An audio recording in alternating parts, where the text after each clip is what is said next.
Dahil hinawakan ko ang kamay ng nakababatang kapatid na babae na may autism noong araw.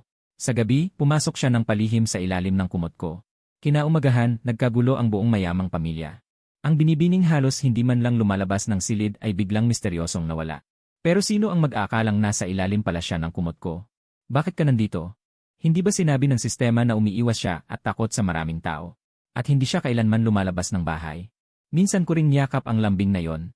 Adrian Jayang, anong nangyayari sa'yo? Kapatid mo siya. Paano mo magagawa yan? Isang walang kwentang anak na kahit sariling ina ay hindi pinapahalagahan. Bakit siya ang karapat-dapat sa pagmamahal ni Rina? Ay Rina, lumapit ka rito.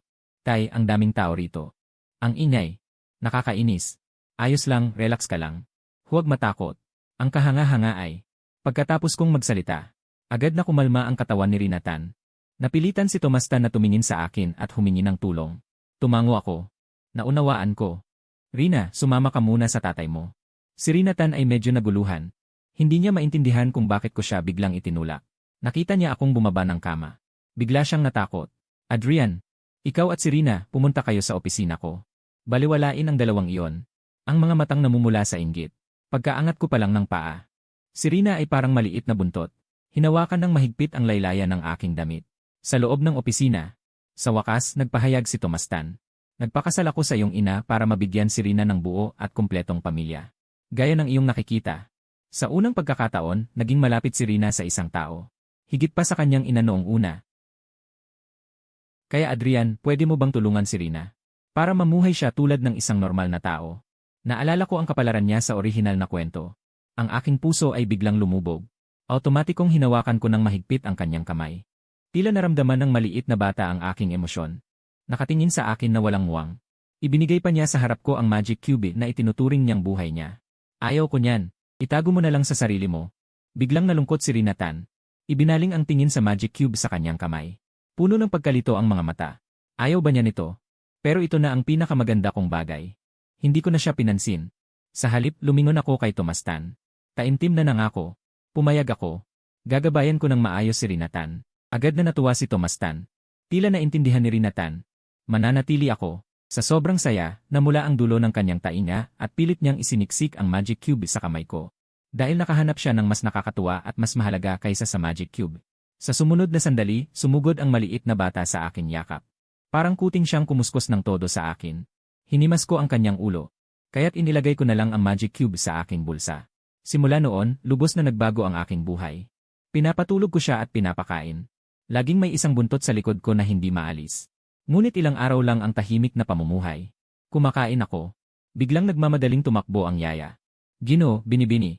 Ayaw na naman niyang kumain. Natigil sa pagkain si Tomas Tan at agad na napatingin sa akin. Saka ko lang naalala. Kaninang umaga, lumabas lang ako. Nagbalik na naman ang kanyang sakit. Ibinaba ko ang mga kubyertos. Pupuntahan ko siya. Ngunit nang tumayo ako, narinig ko ang malakas na pagbagsak ng mga kubyertos sa mesa sa likuran ko. Iyon ang aking ina sa pangalan, si Janine Jayang. Sumigaw siya na parang bata. Hindi ko siya papansinin. Pagkatapos, umakyat siya sa itaas nang hindi lumingon. Nang pumasok ako sa kwarto ni Rina Tan, isang mabigat na kapaligiran ang bumalot sa akin. Sa madilim na sulok, si Rina Tan ay nakatago mag-isa, ang pagkain sa mesa ay hindi pa nahahawakan. Lumapit ako at tiningnan siya. Hindi mo na ako papansinin. Bigla kong naunawaan. Ito ay dahil lumabas ako. Kaya siya nagalit. Lalabas muna ako. Pagkasabi ko pa lang, biglang nag-angat ng ulo si Rina Tan na may pagkabahala. Walang pag-aatubiling sumugod sa akin. Sumiksik ng todo sa aking mga bisig. Nanginginig pa ang kanyang katawan. Akala niya iiwan ko na siya. Nalambot ang aking puso. Hinawakan ang kanyang ulo. Malambing ang boses. Sa susunod, sasabihin ko sa iyo kapag aalis ako, okay? Halika, kumain tayo. Nanigas si Rina Tan. Bakit ginagawa ito ni Adrian sa akin? Parang masarap pa nga ang pakiramdam. Hinila ko siya papunta sa mesa. Kumain ka na, mabait. Dahan-dahan siyang kumain. Ngunit palihim akong tinititigan. Nang mahuli ko siya, parang takot na usa na mabilis na yumuko at tumingin. Sa oras na yon, muntik nang maloko ng sistema ang host. Kung hindi ako nagkakamali, hindi siya humihingi ng halik kanina. Tinatawag niya si Adrian. Wala akong ekspresyon sa mukha. Mali ang narinig mo. Pwede kang tumahimik na. Pagkatapos kumain ni Rina Tan ng kalahating mangkok ng lugaw, hinawakan ang kanyang bilog na tiyan. Nakatingin sa akin na may kumikinang na mga mata. Nalambot ang aking puso. Inabot ang kamay at hinawakan ang kanyang ulo. Magaling. Agad siyang pumikit ng masaya. Parang pusang naalagaan. Ngunit sa oras na yon, bigla kong napansin sa kanyang maningning at basa-basang mga mata. Ang isang uri ng pagmamayari na hindi ko pa nakikita. Ang munting bata ay nakatitig sa akin na nakaangat ang ulo. May pananabik sa mukha. Ngunit isang salita lang ang nasabi. Pinilit kong tanungin kung ano. Sa huli, bigla siyang nanghina. Dumikit sa akin at humihingi ng halik. Ako ay napahinahon ang kanyang emosyon. Pagkatapos kong payagan siyang pumunta sa aking kwarto, agad na tumango ang munting bata na may kumikinang na mga mata. Nagmadali siyang sumakay sa elevator pababa. Ngunit noong bumalik ako sa unang palapag, ang tatlong tao sa hapagkainan ay hindi pa tapos kumain. Maliwanag na hinihintay nila ako. Tumango ako kay Tomastan na puno ng pag-asa ang mga mata. Kumain na siya. Agad na napangiti si Tomastan. Tumitingin sa akin na lalong paborable. Maging naisip niya ang isang kakaibang ideya. Bakit hindi itong mabuting binata ang aking manugang? O, ito ang aking anak. Sa susunod na segundo, kinawayan niya ako. Adrian, umupo ka rito sa tabi ni tatay. Kakakuha ko lang ng kutsara ng kanin. Muntik na akong mabulunan. Ngunit dahil siya ang ama ng aking Rina, dinala ko pa rin ang aking mangkok at umupo. Ang eksenang ito ay nagpagalit kina Janine Jiang at Felicia Fang, naging namutla sa galit ang mukha nila. Lalo na si Felicia Fang. Ang kanyang puso ay nagsiselos na parang apoy. Nagpakabuti lamang siya kay Tanrina at tumaas ang kanyang katayuan. Kaya, maaari rin ba akong gawin yon? Sa susunod na segundo, nagpanggap siyang maalalahanin at nagsalita. Tatay, sa tingin ko, sobrang pagod si Adrian sa pag-aalaga kay Rina. Nagtaas ako ng kilay. Ano ang gusto niyang gawin? Kung si Rina ay patuloy na ganito kakapit kay Adrian sa hinaharap, magiging abala siya. Mas mabuti pang hayaang makihalubilo si Rina sa ibang tao para mailipat ang kanyang atensyon. Nanlamig ang mukha ni Tomastan. Ngunit sa kabila noon, naramdaman niyang may katwiran ang sinabi nito. Nang makita ito, natuwa si Felicia Fang. Agad siyang nag-alok ng sarili. Tatay, pwede akong maglaan ng oras para samahan si Rina. Hindi inaasahan, uminom si Tomastan ng sabaw. At tahimik na bumigkas ng dalawang salita. Sige, magpunta ka, mabuti yan. Ginagawa mo ito sa akin. Tinitigan ko si Felicia Fang at sa isip ay malamig na tinawag ang sistema. Nasaan ang pangunahing babae? Paunang makilala nila ang host. Huwag kang mag-alala, tiyak na gagana. Pagkalipas ng ilang segundo, dumating ang mensahe mula sa sistema. Tapos na, host. Paano mo naisip na paunang magkita ang lalaki at babaeng bida? Sumulyap ako. Si Felicia Fang na masayang-masaya. Sumagot lamang ng 4 na salita. Masyado siyang nakakaabala. Kakain pa lang ako. Pinigilan ako ni Janine Jiang. Tiningnan niya ako. Ang kanyang mga mata ay puno ng komplikadong emosyon. Nagsiselos at gustong gamitin ako. Bigla siyang umiti ng pilit. Adrian, matagal na hindi ako nakikipag-usap sa'yo. Mahal ka pa rin ni nanay. Diretso akong umatras ng isang hakbang. Puno ng pagtataka ang mukha ko. Ikaw ay may sakit ngayong gabi. Agad na nanigas ang ngiti ni Janine Jiang sa kanyang mukha. Pero wala akong oras na pansinin siya. Naghihintay pa si Rinatan sa akin. Pero hinaharang niya ang daan ko. Walang tigil sa pagsasalita. Hindi ko na matiis kaya tinanong ko ang sistema. Pwede ko ba siyang hampasin? Ano man ang sabihin. Siya rin ang tunay na ina ng orihinal na may-ari. Sa tingin ko, ayos lang. Sa susunod na segundo, diretso akong nag-utos sa isipan na lumabas si Xiaogong. Biglang lumitaw ang ginintuang bakal na espada sa likod ni Janine Jiang. Habang siya ay walang tigil sa pagsasalita. Biglang sumakit ang kanyang likod. Huwag mo akong hampasin. Bigla siyang lumingon at sumigaw ng malakas. Pero walang tao sa kanyang likuran. Nagdududang tumingin sa akin si Janine Jiang. May nakita ka bang sumasaktan sa akin? Umiling ako. Nagbitaw ng isang salita. Pagkasabi ko pa lang ng mga salitang iyon, si Xiaogong ay may malakas na bang natunog. At muling malakas na hinampa sa likod ng kanyang ulo. Sa takot, sumulyap si Janine Jiang, wala pa ring tao. Namutla ang kanyang mukha. Bigla niyang naalala ang sinabi ng isang manghuhula na siya ay nagdadala ng kamalasan sa kanyang asawa. Agad siyang naniwala ng malaki. Ang bahay na ito ay hindi malinis. Ikaw umalis ka na. Hindi na nangahas si Janine Jiang na magtagal pa. Kinawayan niya ako at sinabing umalis na ako agad. Sumulyap ako sa kanyang nagmamadaling pagtakas na likuran. Isang sulyap at lumingon ako at umakyat sa itaas. Sino'y mag-akala, pagdating ko sa ikalawang palapag, nakasalubong ko si Felicia Fang na lumalabas mula sa aking silid. Mukha siyang namumutla. Para siyang nakakain ng langaw. Kaming dalawa ay nagtititigan. Siya ay humalakhak ng malamig. Tumalikod at umalis. Ako ay nagtaka nang itulak ang pinto. Nakita ko si Rinatan na nakakulong. Nakaupo sa sopa. Narinig ang tunog. Agad siyang tumingin sa akin nang may pagdadamdam. Medyo magulo ang bahay. Bigla kong naunawaan ang nangyari. Binuksan niya ang kanyang mga kamay at mahinang nagsabi, "Tatay, lumambot ang aking puso." Lumapit at idiniin siya sa aking dibdib. Ang munting bata ay nanginginig sa aking mga bisig. Matagal bago siya natahimik. Ang amoy ko ay mabango. Hindi katulad ng pagkakasama-sama. Nalikas na nagdudulot sa kanya ng pagkasuklam. Sa oras na yon, bigla siyang tumingala. Ang kanyang mga mata ay kumikislap na nakatingin sa akin. Dinilaan niya ang kanyang mamula-mulang mga labi. Ang kanyang munting kamay ay humihila sa aking damit. Puno ng pagnanasa ang kanyang mga mata. Maaari ba kitang halikan? Nakikita siya sa ganitong itsura. Tumango ako. Pwede naman. Ngunit siya ay lalong naguluhan. Tulala at walang magawa. Hindi alam kung ano ang gagawin. Namula ang kanyang mukha sa pagkabalisa. Si Adrian Jeang ay talagang walang hiya. Hindi ba niya alam ang relasyon niya kay Rinatan?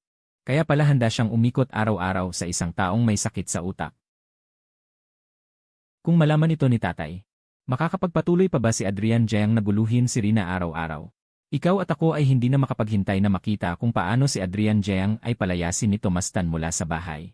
Si Felicia Fang ay kakalis pa lang. Ang pahiwatig ng sistema ay dumating pagkatapos. Si Felicia Fang ay bumalik. Nakita niya na hinalikan ko siya. Bumaba ang kanyang talukap. Bahagyang lumayo. Alam ko na ang sistema ay nagmamadali. Kung siya ay magsusumbong, tiyak na haharangin ni Tomas Tan ang pagkikita ninyo ng fragmento. Ang aking tono ay walang emosyon ngunit hindi mapag-aalinlanganan. Hindi niya ako mapipigilan. Natahimik agad ang sistema. Sa pagkakataong iyon, si Tan na inaantok sa halik, ay hindi nasisiyahan at ikinabit ang braso sa leg ko. Gusto pa. Kaya hinalikan ko siya muli sa bahagyang pagbuka ng kanyang labi. Tapos na ang halik. Kailangan mo nang magpahinga. Pero nanatiling bukas ang kanyang mga matang itim at basa. Diretso lang ang titig sa akin. Itinutok ko ang daliri ko sa noo niya. Gusto ko sanang itulak siya palayo. Ngunit sa halip, lumapit siya ng mas masarap sa pakiramdam. Sinenyasan akong ipagpatuloy ang pagtutok. Wala akong magawa sa kanya. Kaya hinimas-himas ko na lang ang kanyang ulo. Sa susunod na lang siya hahalikan muli. Saka siya nasiyahan. Maayos na umakyat sa kama. Tinakpan ang sarili ng kumot at naghintay. Parang ito ang aking silid. Sumunod na sandali. Bahagyang itinaas ni Rinatan ang ulo. Nagtatakang tininan ako. Hinampas ang pwesto sa tabi. Atchen, kahit isang beses o dalawang beses matulog, pareho lang. Dahil nakasama na tayo dati.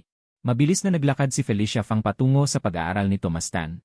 Kapag nalaman ni Tomas Tan ang ginawa ni Adrian Jeang kay Rinatan, tiyak na hindi na niya papayagang magkita ang dalawa. Nang marinig ni Tomas Tan ang katok, kakababa lang ng tawag mula sa kanyang assistant. Medyo masama ang kanyang kalooban. Tatay, ako ito. Kung papasok ka, bilisan mo. Tatay, abala ka ba? Wala ka bang mata? Ang dami-dami ng papel na tambak.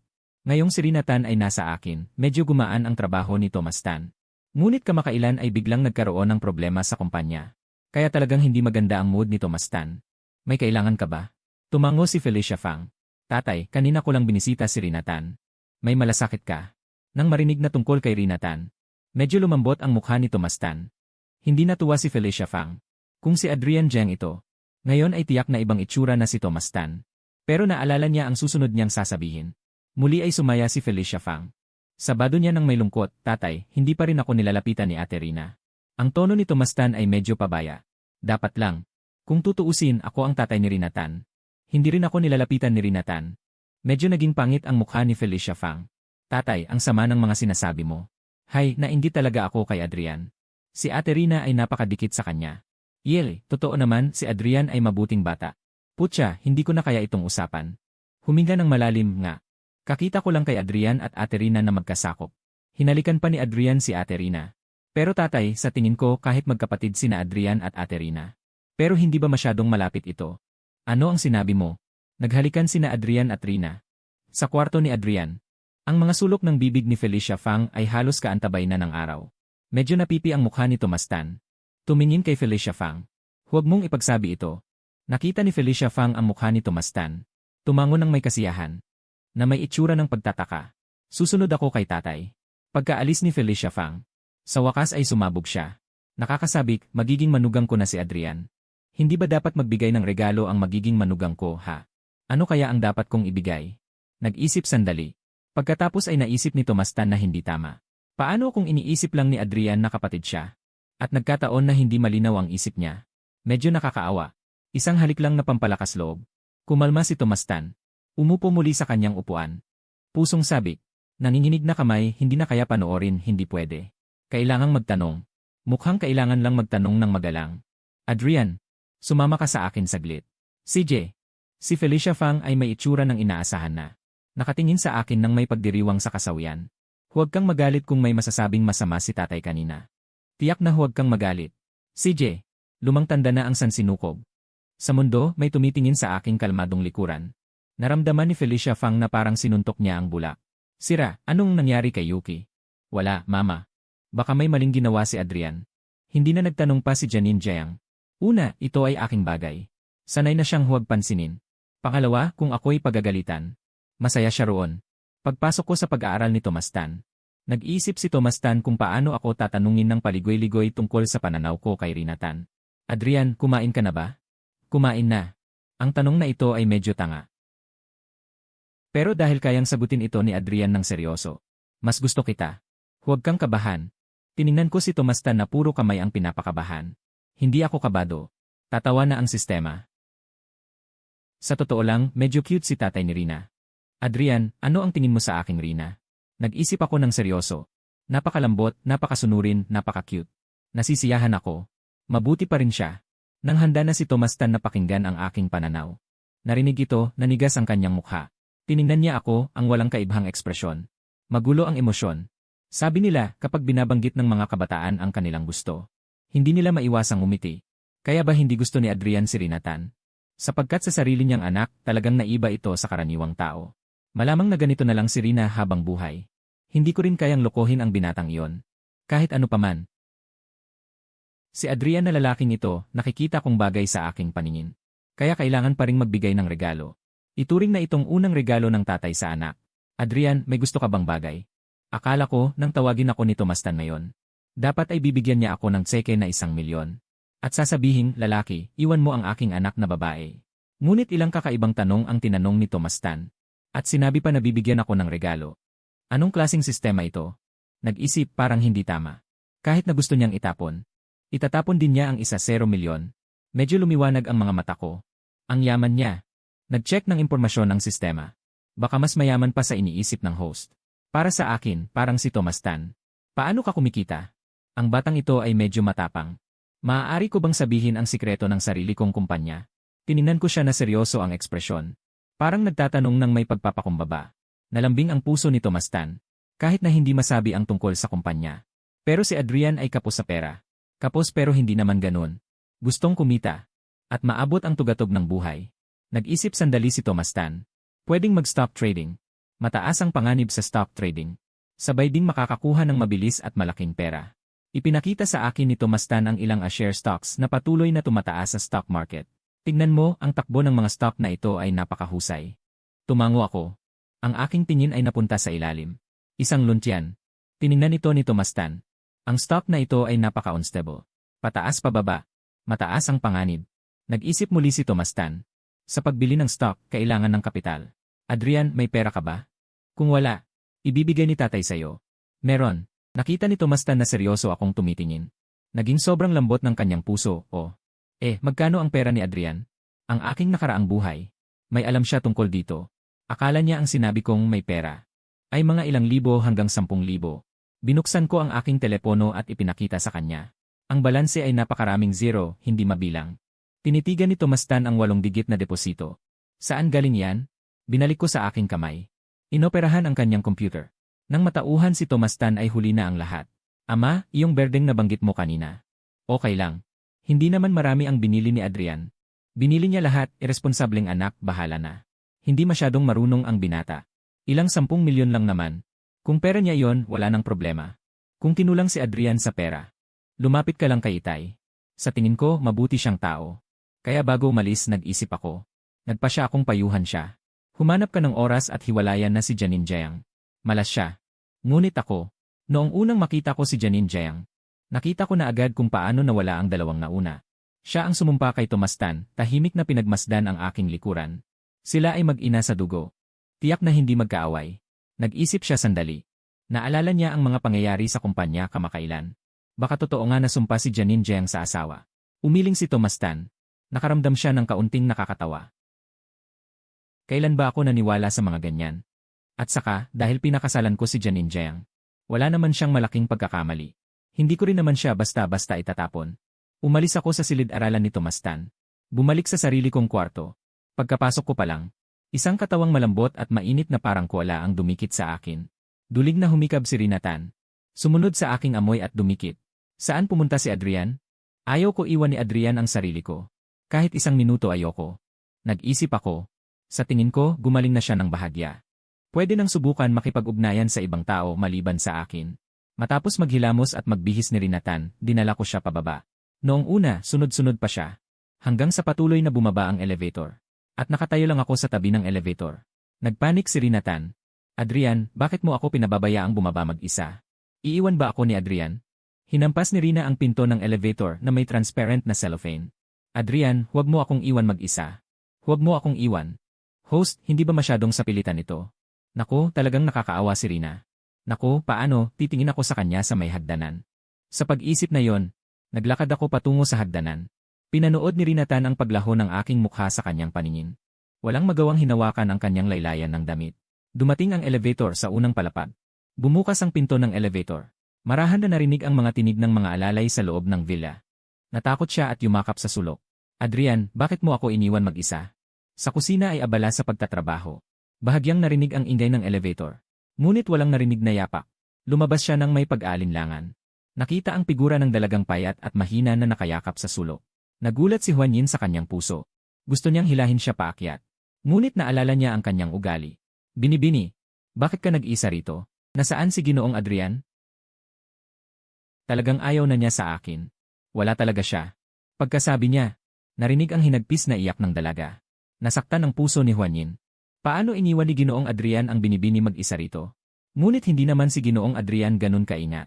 Ang iyak ni Rinatan ay agad na nakatawag kay Felicia Fang at Janine Jiang. Nang makita ni Felicia Fang si Rinatan, naalala niya ang kanyang kasuklam-suklam at mabagsik na hitsura dati. Ipinaliwanag na ng kanyang ama ang bagay kay Adrian. Kaya ngayon ay pinapunta na si Adrian.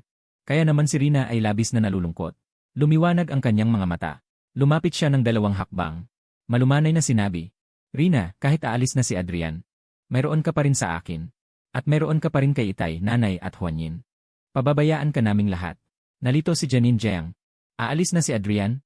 Ang kanilang mga salita ay labis na nakaapekto kay Rinatan. Pagkasabi ni Janine Jiang, narinig ang dating pigil na iyak na naging malinaw. Nanigas siya. Nagmadaling tumanggi. Hindi ako ang umiyak sa kanya. Naghintay ako sa may hagdanan ng ilang sandali pero wala akong nakitang tao. Medyo nainis. Host, baka gusto nating bumaba at tingnan? Hindi. Kung bababa ako. Pero si Runrun ay kakabit muli sa akin. Biglang narinig ang malungkot na iyak ng dalaga. At nakita na ako na dating nasa lugar ay nawala sa isang iglap. Si Chang Juan at ang iba ay hindi alam kung ano ang gagawin. Ano ang gagawin nito? Hindi pa ganito ang binibini kailanman. Habang siya ay nalilito, nakita niya ang aking anyo. Ang tono ni Chang Juan. Masaya, binibini. Dumating na si Ginoong Adrian Jiang. 2 hakbang akong lumapit. Lumuhod sa tabi niya. Bakit ka umiiyak? Nanigas ang katawan ni Tan Runrun. Itinaas niya ang ulo. Umiiyak na ang mga mata at ilong ay pula. Achen, nagmamaktol siya na nakaumbok ang labi. Sumiksik sa aking mga bisig. Huwag kang umalis. Tinapik ko ang kanyang likod. Mahinahon ang boses, sige, hindi alis. Hindi man loloko. Kanina lang ay nasa hagdanan ako at pinapanood ka. Hindi kita iniwan. Bihira akong magpaliwanag ng ganito. Sa wakas ay tumigil na sa pag-iyak si Tan Runrun. Pagod na sumandal sa aking kandungan. Pagod na. Binuhat ko siya at bumalik sa kwarto. Ang 3 tao sa paligid ay nagkatinginan na may komplikadong ekspresyon. Sa tingin ni Wani ay hindi makapaniwala. Kahit walang dugo. Hindi ba masyadong hindi angkop ang ganitong galaw? Ngunit mahal na mahal ni Binibining Runrun si Ginoong Achen. Kung magsasama sila, mas mabuti pa yon kaysa mag-isa siya. At hindi naman nagsasalita ang Ginoo. Ngunit mahal na mahal ni Binibining Runrun si Ginoong Achen. Kung magsasama sila, mas mabuti pa yon kaysa mag-isa siya. At hindi naman nagsasalita ang Ginoo. Sa huli, isa lamang siyang alila. Ginoong Adrian Jiang. Sa susunod, mas maingat sana. Huwag hayaang mag-isa si Miss. Mas hinigpitan ko ang pagkakayakap kay Rinatan, Pipindutin ko na sana ang elevator. Mabilis na hinarang ni Janine Jiang. Alam mo ba kung ano ang ginagawa mo? Kung hindi niya nakita ng sarili niyang mga mata, hindi siya makapaniwala. Na nilalandi ko si Rina. Alam mo ba ang kahihinatnan ng iyong ginagawa? Silang 3 ay palalayasin ni Thomas Tan. Isang mahinang tulak ko kay Janine Jiang at siya ay natumba palabas ng elevator. Nagtataka siyang tumingin sa akin. Sinaktan mo ang nanay mo. Nakakainis. Mataman akong tiningnan ni Felicia Fang. Bakit hindi pa siya pinalayas? Bakit niya kayang hawakan si Rina? Anong klaseng ama si Thomas Tan? Hahayaan ba niya ang masamang lobo na ito na manabik sa kanyang anak na babae? Dahil sa galit, hindi rin inalo ni Felicia Fang si Janine Jiang. Pinagmasdan niya ako nang walang magawa. Niyakap siya. Umakyat si Rina sa itaas. Dahil sa galit, tumalikod si Felicia Fang at lumabas ng pinto. Ang sikat na bar ng Fusion Club. Marangya at maaksaya. Makulay at masaya. Napakamahal ng mga presyo, nakakagulat. Ito ang pinakasikat na lugar para gumastos sa club. Dati, si Felicia Fang ay nangahas lamang mangarap ng ganoon. At saka, sa paglalarawan ng kanyang mga kaibigan. Naisip niya na ito ay isang paraiso ng kasiyahan. Ngayon, siya ay may pera na. Dahil sa pamilyang Lim. Anong lugar? Ang hindi niya mapupuntahan? Nabigo ang kanyang plano na paalisin ako. Si Felicia Fang ay hindi masaya. Sunod-sunod niyang ininom ang ilang baso ng alak na ibinigay ng bartender. Ilang babaeng nakaistilong at sexy ang lumapit. Mag-isa ka, batang lalaki. Siyempre, mag-isa. Bakit naman siya magdadala ng mga dating kaibigan na hindi katanggap-tanggap? Ayaw niyang gastusin ang pera ng walang saysay. Yen, ang paglapit ng mga babae ay nagparamdam kay Felicia Fang na siya ay nasa itaas. Malinaw na si Rina Tan yon. Walang paningin, lahat ay talagang gusto siya. Pinipigilan ang pagmamalaki sa puso. Nagbabala si Felicia Fang. Sinasabi ko sa'yo, hindi ako basta-bastang lalaki. Yen, ang cute ba ng nakababatang kapatid? Sa hindi kalayuan, itinaas ni Liana yan ang ulo at ininom ang isang baso ng pulang alak. Noong pumasok si Felicia Fang, napansin niya siya. Napakakakaiba. Kahit hindi naman siya gaano kagwapo. Hindi rin espesyal. At medyo tanga pa. Ngunit parang hindi alam kung bakit siya pumunta sa Fusheng ngayong gabi. Siya ay isang sulyap lang ay nakita na siya. Naririnig ang mga tunog na nanggagaling doon. Napangisi si Liana yan. Ang mga mata ay may pang-uyam. Talagang tanga. Ang maliit na pakana na yon. Isang tingin lang ay nakita na niya. Naiinip si Liana yan. Inilagay ang walang laman na baso sa bar counter. Handa nang umalis. 2 hakbang pa lang ay narinig ang malaking ingay mula roon. Magbabayad na si Felicia Fang. Aalis na. Pero naswipe ng waiter ang card. Medyo kakaiba ang ekspresyon. Binata, hindi sapat ang balance ng iyong card. Paano nangyari? Ang card na ito ay ibinigay sa kanya ni Thomas Tan. Ang araw-araw na baon ay 2 hanggang 30,000. Paano magkukulang ang balanse? Nagmamadaling tiningnan ni Felicia Fang ang resibo. Isang baso ng alak ay 8,000 hanggang 30,000, walang limitasyon. At sa kanyang pagkalito, nakainom siya ng 7 hanggang 8 baso. Ang mga inumin na inabot sa kanya ng bartender. Sinadyang pumili ng mamahalin. Medyo pangit ang ekspresyon ni Felicia Fang. Pero hindi niya sinisi ang iba sa pagbibigay ng mamahaling alak. Hindi rin niya sinisi ang sarili sa kawalan ng alam. At sa pagiging pabaya, sinisi niya si Thomas Tan sa sobrang pagtatangi. Na nagbigay ng pera sa kanya, ang anak na ito. Hindi man lang kayang bumili ng isang basong alak. Kung si Adrian Jiang ang pumunta ngayon, magkakaroon pa ba ng ganitong sitwasyon? Ilang babae ang nainip. Malapit nang umalis, ngunit nakatagpo ng ganitong pangyayari. Ang babaeng nakaitim na suit ang nangunguna. Medyo mayabang ang kanyang ekspresyon. Paano nang aapi ang isang maliit na bartender sa atin? Ang cute na batang lalaki. Medyo nahiya si Fang Yuki. Nahihiya siyang ibinaba ang ulo. At the same time, may pasasalamat. Nagpapasingil. Nagpapasingil lang ako ng normal na bayad, gago. Kunin mo at i-swipe na. CJ. Basta pumasok ang pera sa account. Kahit anong paratang ang ibigay sa kanya, tatanggapin niya. May pasasalamat na tiningnan siya ni Fang Yuki. Maraming salamat sa'yo. Mabuti kang tao. Siyempre, ang isang cute na batang lalaki na inaapi. Kung sino man ay tutulong. Aalis ka na ba? Kailangan mo ba akong maghatid sa'yo? Hindi na. Ang mga babaeng ito ay hindi talaga nasa kanyang panlasa. Wala talaga siyang interes. Ang kanyang ekspresyon ay naging malamig sa mga babae. Hindi mo ba sinabi kanina na mabuti akong tao? Songsong, anong nangyayari sa'yo? Ngayon ay inakala na ng babae na si Fang Yuki ay isang pato na walang pera pero pumupunta sa mamahaling lugar. Hinubad niya ang kanyang pantalon. Ngayon ay lalaruin siya nito. Noong oras na yon, may naramdaman si Fang Yuki na mali. Pasensya na. May gagawin pa ako, kailangan ko nang umalis. Lumapit ang iba pang mga babae. Medyo natakot si Fang Yuki. Tumingin sa mga mata ng serbidor. Napakalinaw. Iligtas mo ako. Pasensya na. Ako lang naman ang nangaapi. Puno ng galit ang mukha ni Fang Yuki. Hindi ba niya nakita na inaapi ang kanyang customer? Bakit siya ganoon kalamig ang dugo? Malapit nang dumampi ang kamay ng babae. Fang Yuki. Biglang may isang maputi at malakas na kamay na humawak sa kanya.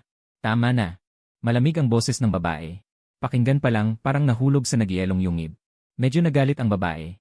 Lumingon siya. Halos mawala ang diwa. Si Liana yan ay isang tanyag na bagong mayamang negosyante. Matapang at mahigpit ang kanyang pamamalakad. May likas na talento. Sa nakalipas na mga taon, ang angkan niyan ay mabilis na umangat. May palatandaan na umaabot na sa antas ng pamilyang Lim. Walang babaeng nagtatangkang sumalungat sa kanya. Hindi ko alam na ito ang iyong pinoprotektahan. Liana yan. Wala akong babae. Pero hindi siya pinagsalita. Umalis ang ilang tao na nakayuko ang ulo. Hayaan na lang. Basta't naabot ang layunin. Sa totoo lang, hindi niya alam kung bakit siya pumunta para tumulong. Felicia Fang. Ayos ka lang ba? Kumikislap ang mga mata ni Felicia Fang.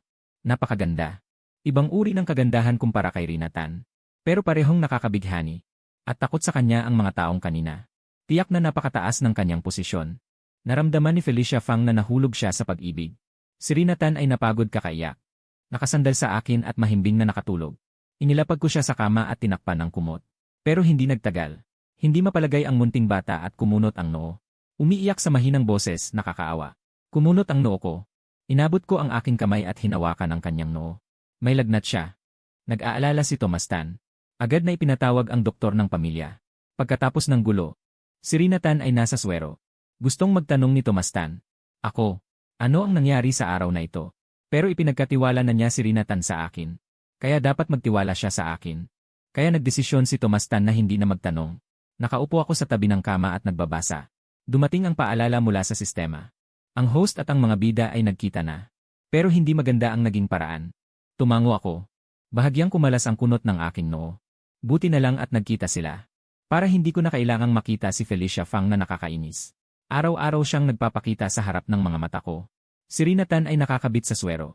Halos 10:00 na nang siya ay dahan-dahang nagising. Iminulat niya ang kanyang mga mata at kumurap-kurap. Tahimik ngunit mainit ang tingin sa akin. Kung hindi pumasok si Tomas Tan, hindi ko napansin. Matagal akong pinagmasdan ng munting bata. Isinara ko ang libro. Umupo sa gilid ng kama. Inilahad ang kamay at dinama ang kanyang noo. Bumaba na ang lagnat. Malapit ko nang bawiin ang kamay ko. Ngunit, mabilis ang reaksyon ni Rina. Hinawakan niya ang itim kong pupil. Parang isang napakamahalagang hiyas na nagniningning. Si Rina Tan ay hindi kumukurap na nakatingin sa akin. Hawak ang kamay ko. Ang kanyang mukha ay may mainit na ngiti. Isang beses na kumukusko sa aking palad. Nakatayo sa tabi. Si Tomas Tan, na naghihintay na tumingin sa kanya ang kanyang anak, ay ginambala siya. Tiningnan siya. Si Rina at ako ay magkatulad. Lumabas siya ng may panghihinayang. Ang mga anak na babae ng iba ay ang maliit na jacket ng ama. Tan Rina. Dito ay hindi kailanman nagkaroon ng ama na tulad ko. Ang mukha ng maliit na bata ay napakalambot. Hindi ko napigilan. Nang siya ay dumikit sa akin, kinurot ko ang kanyang pisngi. Napahawak ako kay Rina Tan ng medyo masakit. Tinitigan niya ako ng masama. Tinitigan ko rin siya ng masama. Pinagmasdan ko siya ng ilang sandali. Dahan-dahan siyang umupo. Inilapit niya ang kanyang mukha ng marahan. Hindi ko maintindihan. Tiningnan siya. Medyo nakakabahala siya. Inabot niya at hinawakan ang kamay ko. Inilagay niya ito sa kanyang mukha. Hindi ba masakit kapag kinukurot? Bakit kailangan ko pa bang kurutin? Hindi ba't kanina lang ay nakakunot ang iyong noo? Ibinaba ni Rina ang kanyang mga talukap. Nakasandal sa aking mga bisig na parang naapi. Okay lang. Kung gusto ni Ahen na hawakan ako, hindi ka na pwedeng umalis pagkatapos. Napahinto ako saglit. Inangat ko ang kanyang baba. Tumitig ako sa mga mata ni Ruan Tuan. Hindi ako alis. Ang sistema ay nasa dilim. Naguguluhan ito. Bumuntong hininga ito at nagsalita. Ay, kaya ba pagkatapos ng pangyayaring ito? Si Ruan Tuan ay lumaki na. Naging maunawain. Naging mas mature. Hindi ko pinansin ang sistema. Hindi nakatanggap ng sagot ang sistema mula sa akin. Hindi rin ito napahiya. Iniliko-liko nito ang bilog nitong katawan. Si Xiaogong na tahimik na lumulutang sa espasyo. Di ba, tama? Bata. Biglang umugong si Xiaogong. Nagulat ang sistema. Iyo ang lakas ng loob. Muli kong hinawakan ang mukha ni Tan Ruan Tuan. Magpahinga ka ng mabuti. Hinila ang laylayan ng damit ko. Tinitigan ako ni Tan Ruan Tuan ng malambot. Sabay kong tiningnan si Ruan Tuan mula sa taas. Ikaw. Lagpas ka na sa 18 taong gulang. Malaki ka ng dalaga. Nagkunwaring hindi naintindihan ni Tan Ruan Tuan. Kumurap siya at sinabing Ahen. Inabot ko ang kamay at tinakpan ang bibig niya ng walang ekspresyon. Inangat ko ang isang paa. Mabilis akong umakyat sa kama. Nabusog na sumandal si Tan Ruan Tuan. Ahen, tumahimik ka. Tan Ruan Tuan. Kung magsasalita si Ruan Tuan, hahalikan kita. Napakagatlabi si Tan Ruan Tuan. Ilang sandaling nagmukhang kaawa-awa ang kanyang itsura. Hindi ko rin siya tiningnan. Nanlumo ang kanyang mukha. Umikot siya. Mahinang nagsalita. Agad na umabot ang mainit na braso ni Ahen pumulupot sa kanya. Buong pagkatao ni Tan Ruan Tuan ay napapaligiran sa aking mga bisig. Magandang gabi paggising ko kinabukasan. Dali-daling hinila ni Tomas Tan palayo. Nakaupo silang dalawa sa silid aklatan. Mabigat ang mukha ni Tomas Tan. Nagsalita na siya. Tiningnan ko siyang parang walang pakialam. Sige, huminga siya ng malalim. Sinubukang pakalmahin ang sarili. Adrian, yumaman ka na. Bumili ako ng mahigit 80 milyon. Lahat ay bumalik sa tama. Ang stock na iyon bandang alas negatibo 12 kahapon. Biglang lumakas ang takbo. Tuloy-tuloy na umakyat. Hanggang sa pagbukas ng merkado ngayon. Nalampasan na niya ang mga inirekomenda niya kahapon. Tumingin sa akin si Tomas Tan at nagtanong, "Paano mo nagawa iyon?" "Baka swerte lang ako." Akala lang ni Tomas Tan na nagbibiro ako. "Kailan mo balak ibenta, Adrian?" Nag-isip ako ng 2 segundo. "Ngayon na." "Pwede ba? Napakapulit at cute mo." Sino ang makakapagsabi ng hindi? Kaya ibinenta ko na ang mga stocks. Lumobo ng 3 beses. Talagang maliit na negosyante na ako ngayon. Sa nakaraang mahigit 1 buwan, si Rina Tan ay unti-unting nakakaupo ng maayos sa sala. Pero natatakot pa rin kapag may dumaraan. Wala na akong pakialam. Kung hindi na siya gagaling, edi huwag na. Medyo abala ang kumpanya ni Tomas Tan kamakailan. Ilang araw na siyang hindi umuwi. Si Janine Jiang ay laging balisa. Tinatanong si Felicia Fang. "Felicia, sabi mo, ilang araw nang hindi umuwi ang tatay mo. Baka may ibang babae sa labas." Napapailing ang sistema. Kung hindi dahil sa swerte mong demonyong mapaminsala. Magiging ganito ba kaabala ang future biyenan? May iba pa raw, may iba pa. Hindi mo dapat itanong iyan sa harap ng anak mo. Walang ekspresyong lumunok ako ng kanin. Pinaayos ko kay Juani ang hapunan ni Rina Tan. Dinala ko ang mga bagay at umakyat na. Napansin ni Janine Jiang ang kilos ko. Kunot ang noo. "Adrian Jiang, tumigil ka. Hindi pa tapos kumain si nanay. Aalis ka na ba? Hindi mo ba alam ang pagiging magalang?" Wala si Tomas Tan. Wala na ako. Ang sumusuporta sa akin, si Janine Jiang. Nitong mga nakaraang araw, kahit anong tingin niya sa akin, hindi siya nasisiyahan. Buong araw umiikot sa may sakit ang utak. Nagmamadali siyang sumigaw, "Hanapin ko si Adrian." Noong oras na yon, hindi ko siya pinansin. Nagpatuloy akong umakyat sa itaas. Lumingon siya kay Felicia Fang. "Felicia, ang tatay mo ay hindi naman talaga hahanap ng iba, di ba? Paano ko malalaman kung hindi?" May iniisip din si Felicia Fang. Wala siyang panahon para aliwin siya. Naalala niya ang gabing iyon, ang babaeng pumukaw sa kanyang damdamin. Ang apoy ng pag-ibig sa kanyang puso ay hindi mapigilan na kumalat. Gusto ko siyang makita muli. Sayang, hindi nagbigay ng impormasyon para makipag-ugnayan. Naalala niya na may tumawag sa kanya na Ian Jai noong araw na yon. Ito ba ang pahiwatig na iniwan niya sa akin? O baka gusto niyang ako ang unang makipag-ugnayan sa kanya? Hindi na makakain si Felicia Fang. Nagmamadali siyang nagsabi ng isang bagay. "Busog na ako." Si Liana Yan ay nag-aayos ng mga tambak na dokumento sa mesa. Kamakailan, may mga problema ang Tan Corporation. Ito ang tamang pagkakataon para palawakin pa ang kanyang merkado. Kakabukas lang ng 2 pahina. Tumulog ang cellphone sa kanyang bulsa. Ito ay isang pribadong tawag. Hindi na siya nag-isip pa. Sinagot ito ni Liana Yan. "Hulaan mo kung sino ako." Inilayo niya ang cellphone. Tiningnan niyang mabuti. Maganda ang kanyang memorya. Tiyak na boses na hindi niya narinig dati. Numero na hindi niya nakita. Inakala ni Liana Yan na mali ang dial. Pinatay na lang niya. Nagpatuloy sa pagtingin ng mga dokumento. Si Felicia Fang ay nakikinig sa tunog ng busy signal. Hindi makapaniwalang nagmulat ng mga mata. Ngunit pag-isipan muli. May intindihan. Ito ang pagpipigil ng isang matagumpay na babae. Sa pag-isip sa mga impormasyong kanyang nasaliksik. Si Eling Suihua ay isang kilalang negosyante. Isang taong halos kapantay ni Tomas Tan. Ang napakahusay na taong ito ay naging tagahanga ko. Ano ang maihahambing ni Adrian Jiang sa akin? Umikot ang cellphone sa kanyang palad. Tumawag muli si Felicia Fang sa kabilang linya. Pinatayan siya. Patuloy siyang tumawag. Sa wakas, sumagot si Yan Lingsu ng naiinip. Ang boses niya ay malamig at makalangit. "Itong binata. Mali ang iyong tawag." Mabilis na nagsabi si Felicia Fang na hindi. "Hindi ako nagkamali ng tawag." Ang mukha ni Liana Yan na laging malamig at maganda. Sandaling walang masabi. Pinisil ang kanyang labi. Sumunod na segundo, pinatay ang tawag. At mabilis na ni-block ang numero. Pumasok ang assistant na may dalang dokumento. Napansin ang maputlang mukha ni Liana Yan. Natigilan saglit. "Ate Yan, may sakit ka ba?" "Wala, nakatanggap lang ng tawag mula sa mental hospital." Mukhang seryoso iyon. Pati si Ate Yan ay natakot ng ganito. Isang malaking tao na. Naglalaro pa ng ganitong maliit na laro. Sanay na sanay siya, pinatay ang tawag. Sumunod na saglit, ang kanyang ekspresyon ay medyo napahiya. Hindi alam kung bakit niya ako ni-block. Ngunit may kutob ako. Kung magpapatuloy lang ako ng kaunti pa. Si Elingsu ay ma-inlove sa akin. Kailangan kong magplano ng mabuti, mag-schedule ng isang hindi sinasadyang pagkikita.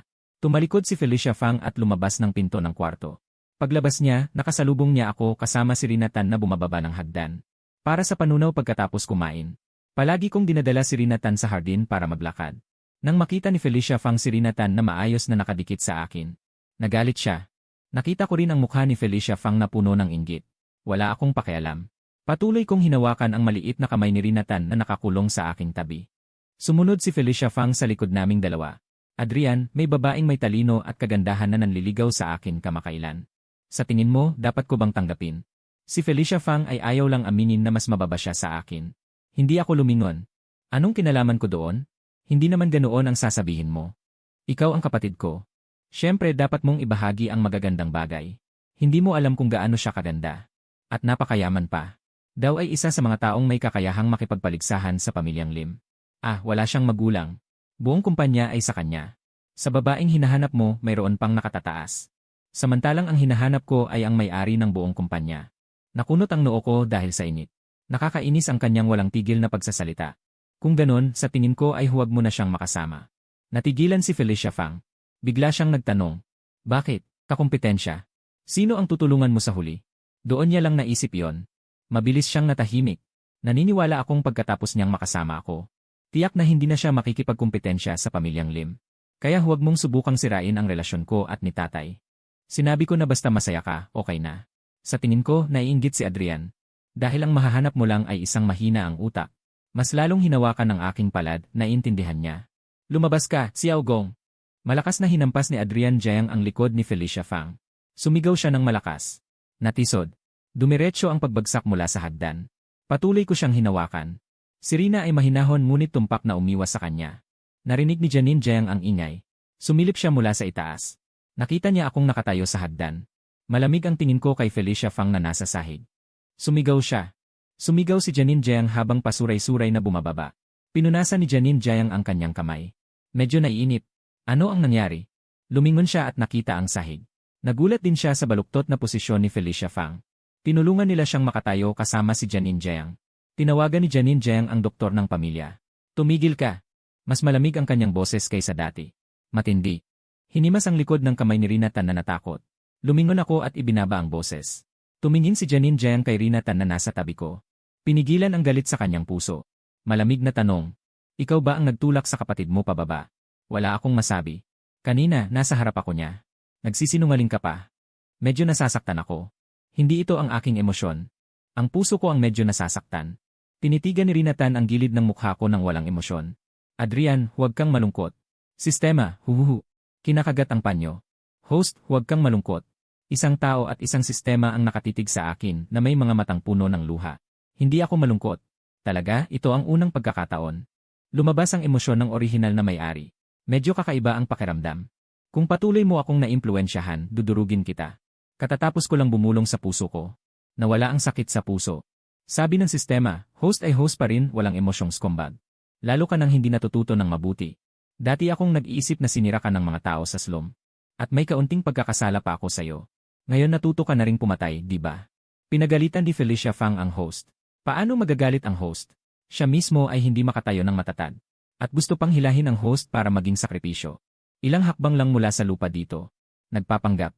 Malapit nang umiyak ang sistema sa galit. Napakalakas ng pakiramdam ng pagiging nasa sitwasyon. Nagsimula na siyang magalit. Pumihit ang bilog na katawan, anong ginagawa mo? Gustong tusukin ako. Masama, huwag magalit. Si Janine Jiang ay nagwala sa pagsasalita. Hindi ko napigilan na paalalahanan siya. Hindi pa patay si Felicia Fang. Nanlaki ang mata ni Janine Jiang. Gusto mo pang sumpain na mamatay ng sabay. Ikaw, ang batang ito, bakit napakasama ng kanyang isip ngayon?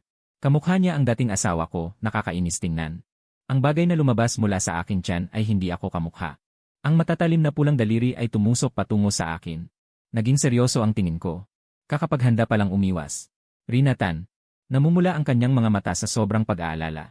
Inabot ang kanyang kamay at hinadlangan ako sa likod niya. Huwag mong awayin si Adrian. Nanigas ang mukha ni Janine Jiang. Biglang huminto ang kanyang mga daliri. Rina, tumabi ka dyan. Inabot ni Janine Jiang ang kanyang kamay para hilahin ako palabas. Hindi, huwag mong awayin si Adrian.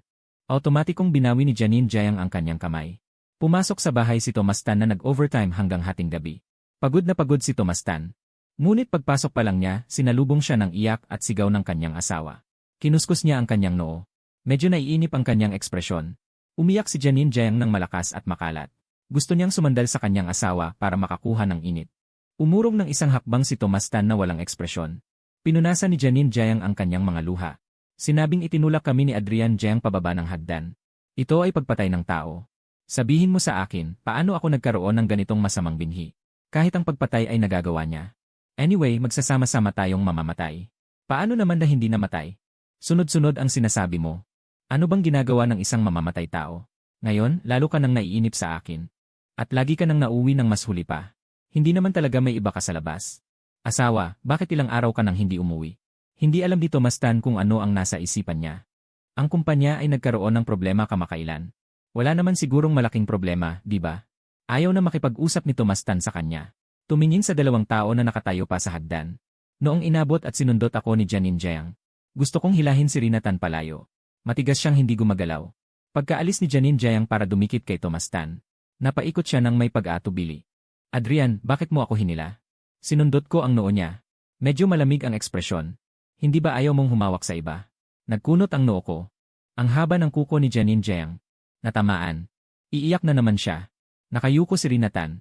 Ngunit may kumislap na matinding galit sa kanyang mga mata. Huwag hayaang maapi si Adriang sistema. Huhuhuhu. Mga piraso. Sobrang mature naman. Hindi na kailangan, sa susunod ay nasa likod ka na lang. Nakatingin sa akin si Rina Tan na may pagkalito. Bakit habang pinoprotektahan ko si Adriang? Galit naman si Adriang. Lumapit siya sa akin na may pagkaawa sa kanyang dibdib. Iniinis na ba ako ni Adriang? Hindi ako marunong lumaban. Hindi marunong magsalita. Wala rin akong pera. Nakita ko siyang masunurin kaya hinimas-himas ko ang kanyang ulo. Dumating si Tomas Tan sa mga sandaling iyon. May komplikadong tingin sa kanyang mukha habang pinagmamasdan si Rina Tan na nakatago sa dibdib ng isang lalaki. Sinikap niyang pigilan ang kanyang tingin.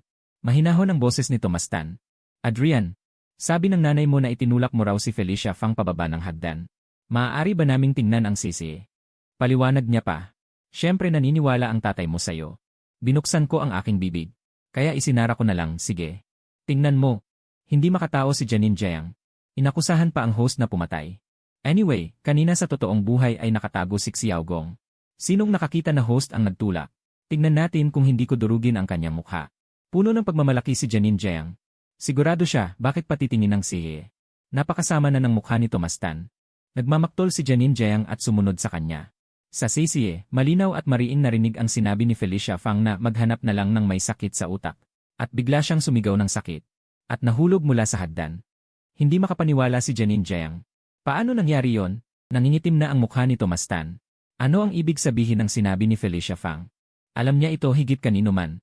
Sa harap ko ay tawag siya ng tawag kay Rina na Ate Rina. Hindi niya inaasahan na ganito pala ang tingin niya kay Rina sa likod. At ang sinabi niya tungkol sa may-ari ng kumpanya, si Tomas Tan ay hindi sinasadyang naisip si Yeling Su. At sinabi niya na ang namumuno sa kumpanya, si Tomas Tan ay hindi sinasadyang naisip si Yeling Su. Sa pag-iisip na maraming nangyari sa kumpanya kamakailan. Ang mga sinabi ko dati ay nasa isip ko pa. Ngayon ay nagsisimula ng maghinala si Tomas Tan na ang dalawang ito ay dumating para maghiganti sa kanya. Ang mukha ni Janin Jiang ay naging malamig din. Kung walang problema, kumain na lang ng maraming walnuts. Nagmamadaling hinawakan ni Janin Jiang ang kamay ni Tomas Tan. Mahal, mali ako. Si Adrian. Dati siya ay madalas gumawa ng ganitong bagay. Ako ay nalito sa galit. Kinuha ko si Rina Tan at lumabas kami. Natatakot akong hindi ko mapigilan kung patuloy akong manonood. Saktan ng tao sa harap ni Tomas Tan. Tinanong ni Tomas Tan kung umalis na ba ako. Pagkatapos sabihin ni Janin Jiang, umalis din siya. Ang mukha ni Janin Jiang ay pangit. Maging medyo nalilito. Lumabas siya ng control room. Ang bahay ay walang laman. Nakapagpapakaba ang itsura. Tingnan natin. Hindi gaanong mabigat ang pagkakabuwal ni Felicia Fang. Nang makita si Janin Jiang na pumasok, sinabi niya sa kanya. Nanay, talagang itinulak ako ni Adrian pababa ng hagdan. Bakit siya ganyan kasama? Nag-alinlangan sandali si Janin Jiang. Tiningnan ko na ang sisi. Felicia, Adrian. Hindi kanya itinulak. Pero parang may nagtulak sa akin. Sumagot si Janin Jiang. Pero wala sa siye.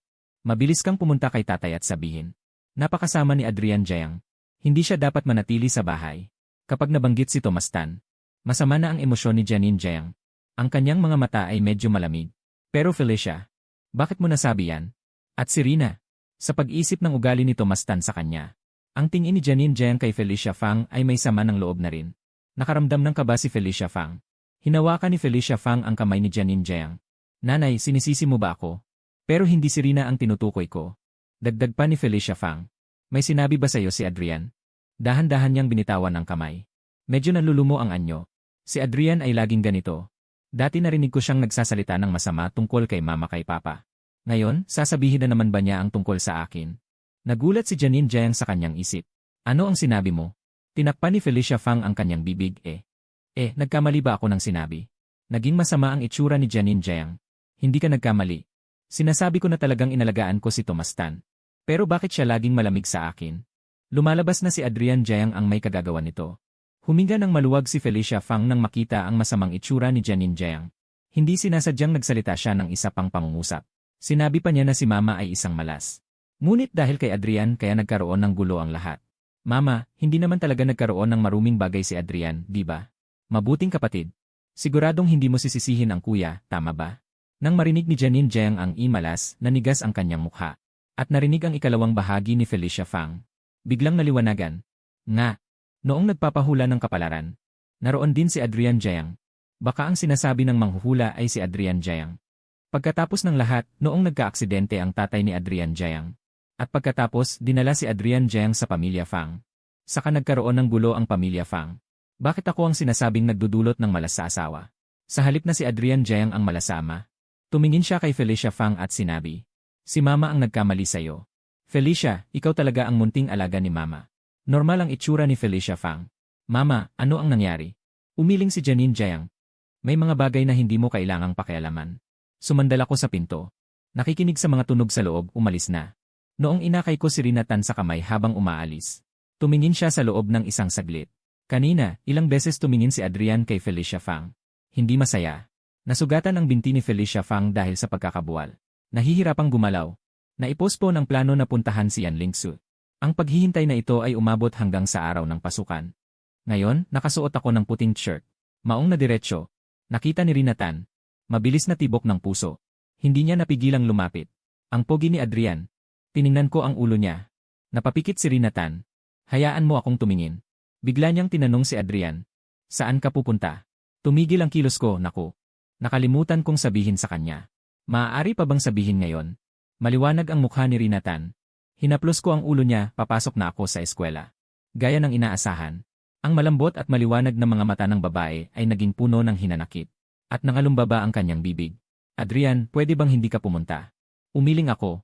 Yumakap sa akin si Rina Tan at tumango. Sabi, sige. Tumigil sandali ang pagkukunot ng aking kwelyo. Pagkatapos ay bumalik sa dati. Ang bait ngayon. Ibinaba ni Rina Tan ang kanyang mga talukap. Nawawala sa pag-ikot ng laylayan ng aking damit. Dahil kung hindi susunod, baka magalit si Adrian. Saan? Paglabas ko, lumingon ako. Rina Tan. Nakasuot ng pajama na teddy bear, nakatungo sa pinto, kumakaway. Inalis ko ang aking tingin. Umupo sa loob ng kotse. Bakit ang tagal mo? Ang bagal mo. Hindi ko siya pinansin. Dahan-dahang gumalaw ang kotse. Madilim ang mukha ni Rina Tan sa may pintuan. Matagal na hindi nakakausap si Liana yan. Medyo nag-aalala si Felicia Fang. Baka makalimutan siya ni Liana yan. Nalulungkot siya. Walang nagsasalita sa kanyang tenga. Masaya akong walang istorbo, bumaba ako ng kotse. Nakita ni Felicia Fang ang isang kumikislap na anino sa di kalayuan. Kahit isang tabi lang ng mukha ng babae. Ngunit ang malamig at magandang mukha ay siya nga. Diretso siyang sumugod sa karamihan. Ang driver ay nagtatrabaho ng maraming taon sa pamilya Tan. Alam na alam niya na ang pinapahalagahan ni Thomas Tan ay isa lang. Adrian Jiang. Kumuha siya ng isang bank card mula sa kanyang dibdib. Ginoong Adrian Jiang. Ito ang iniwan ng Ginoo bago umalis at pinagbilinan akong ibigay sa iyo. Sabi ng Ginoo, ito ang dapat ibigay ng isang ama. Diretso ko itong inilagay sa aking bulsa. Lumipas ang isang araw. Alam ng lahat na ang dalawang bagong estudyante ay mula sa pamilya Tan. Ang pamilya Tan ay makapangyarihan. Walang gaanong tao ang nangangahas na inisin siya. Nang maglaon, natuklasan na ang bagong estudyanteng ito ay gwapo at maganda ang hitsura.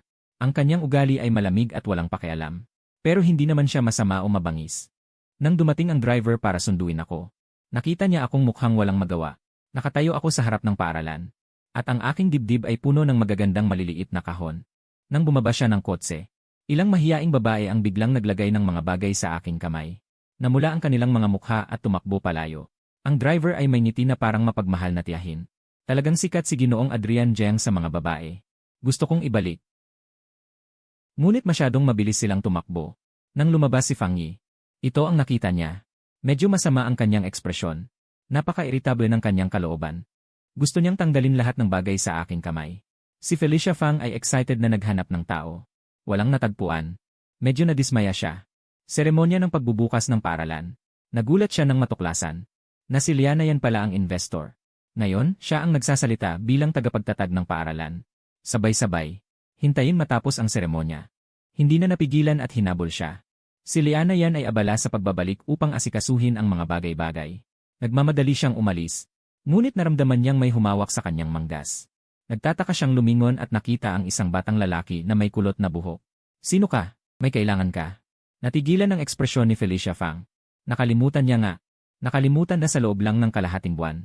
Ako ay isang babaeng walang kwenta. Ako si Felicia Fang. Si Ate Yan parang may naalala na siya. Ang pagkabigla na ibinigay sa kanya ni Ate Yan ay napakalaki. Pinigilan niya ang kanyang ekspresyon. Pinipigilan ang pagnanasang itapon siya sa tabi. Hindi kita kilala. Gustong umalis ni Liana Yan. Hinawakan siya ni Felicia Fang at hindi binitawan. Paanong hindi mo ako kilala?